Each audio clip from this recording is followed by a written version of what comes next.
পর্যন্ত না আমার নবীর প্রতি আদব মোহাব্বত আসতেছে, আমার হুজুরে পাকের উপরে যতক্ষণ পর্যন্ত না আদব আসতেছে, ততক্ষণ পর্যন্ত আল্লাহর ভয় অন্তরের মধ্যে বান্দার প্রবেশ করবে না। ইত্তাকিল্লাহ ফাত্তাকুল্লাহ মাস্তাতাতু, রূহ দিয়ে জিসম দিয়ে আল্লাহ তাবারক ওয়া তাআলাকে ভয় করার কথা। কে ভয় করে? কে ভয় করে? কারণ আল্লাহকে দেখেই নাই, ভয় করবে কিভাবে? তো ভয় আসবে কিভাবে? যখন আমার হুজুরে পাক দয়াল নবী নূরের নবী রাহমাতুল লিল আলামিন নবীর মোহাব্বত আপনার অন্তরের মধ্যে আসবে, আদব আসবে। যখন আদব এবং মোহাব্বত অন্তরে প্রবেশ করবে, খোদার ইজ্জতের কসম, ইত্তাকিল্লাহ, আল্লাহর ভয় আপনার ভিতরে রাজত্ব করবে। যখন খালিক ও মালিকের ভয় বান্দার অন্তরের মধ্যে প্রবেশ করে, আলা ইন্না আউলিয়াল্লাহি লা খাউফুন, খোদার ইজ্জতের কসম, তার অতীতের গুনাহরও ভয় থাকে না, ভবিষ্যতে জাহান্নামেরও ভয় থাকে না, বরং তার উসিলায় আল্লাহ জান্নাতি বানাতে থাকবে। সুবহানাল্লাহ। ঘোষণা কার? আওয়াজ দেন, ঘোষণা কার? উলামায়ে কেরাম থেকে জিজ্ঞেস করেন।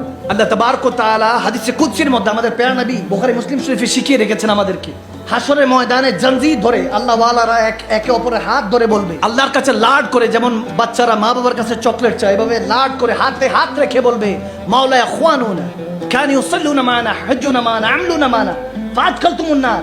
আল্লাহ ওয়ালারা, সাদিকিন বান্দা, মুত্তাকিন বান্দারা, এখনকার কমিনরা না, যারা দুনিয়ার ऐश ও আরামের জন্য আল্লাহ রাসূলের দ্বীনকে বিক্রি করে দেয়। হে বাংলার মুসলমান, পাকিস্তান হোক, আফগানিস্তান হোক, প্যালেস্টাইন হোক, আজকে মুসলমানের উপর যে জুলুম হচ্ছে, শেষ আগাজ আমি এটা দিতে চাই। হযরতে ওয়াকিদি, ইমাম ওয়াকিদি আলাইহি রাহমাত থেকে বর্ণিত, তিনি বলেছেন, ইয়ারমুকের যুদ্ধে যখন খালিদ বিন ওয়ালিদ 12 লক্ষ কুফর কাফের সামনে, ইসলাম বিদ্বেষী সামনে, ইনসানিয়ত মানবতা হিউম্যানিটির বিরোধিতার সামনে যখন 12 লক্ষ সম্মুখীন, 4 লক্ষ ইমানদার শান্তি রক্ষা বাহিনী মুমিন মুসলমান যখন নিরুপায় হয়ে আছেন, ওদিন খালিদ বিন ওয়ালিদ বলতেছেন, আমাদেরকে যে বারবার বলে মদিনা মদিনা কেন করি, আমরা সাহাবায়ে রাসূল থেকে আকীদা নিব, দুনিয়ার কোন মোল্লা থেকে মৌলবী থেকে আকীদা নিব না।